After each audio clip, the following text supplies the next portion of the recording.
Hi, this video is a practical part of refraction of light through glass slab. For this experiment, I have used glass slab mounted on bottle caps and laser as a light source. We know that light emitted from laser travels in a straight path, but when it passes through glass slab, it bends. This bending of laser beam when it travels from one transparent medium to other is known as refraction of light. When the laser beam falls perpendicular to glass slab, the angle of incidence is 0 degree. So light travels in a straight line as usual.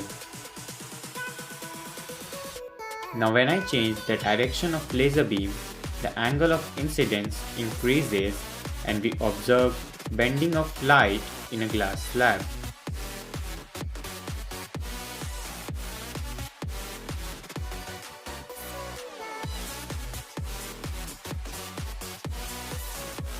Light, when travels through rarer to denser medium, its speed decreases. The decrease in speed implies reduction of energy carried by the light wave.